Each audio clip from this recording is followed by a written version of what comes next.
স্বরাষ্ট্রমন্ত্রী যখন বক্তব্য দেন সারা দেশ মুগ্ধ হয়ে শুনে।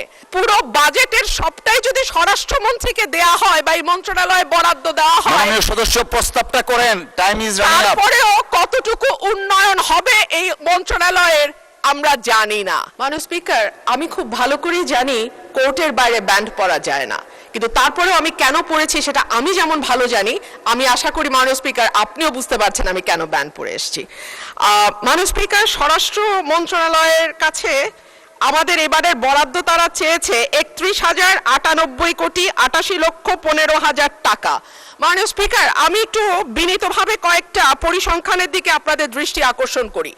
মার্চ এবং এপ্রিল মাসে সারা দেশে হত্যাকাণ্ড রেকর্ড করা হয় 605টি।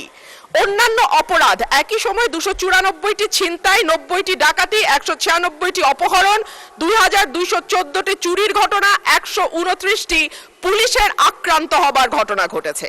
নারী ও শিশু নির্যাতন 2 মাসে 3,496টি নথিভুক্ত করা হয়েছে এবং সারা দেশে প্রতিদিনে গড়ে 10টির বেশি খুনের ঘটনা ঘটছে, খবর দিচ্ছে ডেইলি স্টার এবং বণিক বার্তা।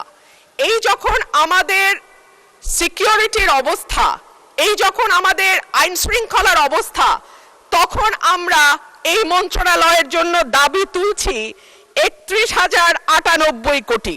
মাননীয় স্পিকার, পাশের থেকে আমার একজন সহকর্মী বলছেন এটা আরো বেশি হওয়া উচিত। সম্ভবত মাননীয় স্পিকার, পুরো বাজেটের সবটাই যদি স্বরাষ্ট্রমন্ত্রীকে দেয়া হয় বা এই মন্ত্রণালয়ে বরাদ্দ দেওয়া হয়, মাননীয় সদস্য প্রস্তাবটা করেন, টাইম ইজ রানিং আপ। তারপরেও কতটুকু উন্নয়ন হবে এই মন্ত্রণালয়ের আমরা জানি না। স্বরাষ্ট্রমন্ত্রী যখন বক্তব্য দেন সারা দেশ মুগ্ধ হয়ে শুনে। মাননীয় স্পিকার, আমি একজন আইনের শিক্ষার্থী, আমিও ওনার ডিবেট মুগ্ধ হয়ে শুনি, কিন্তু ওনার এই মুগ্ধতা যদি উনি ওনার মন্ত্রণালয়ে ছড়িয়ে দিতে পারতেন এবং তার মন্ত্রণালয়ের কাজের মাধ্যমে, তাহলে আর এটি ছাঁটাই করে 1 টাকা করার প্রস্তাব আমি রাখতাম না।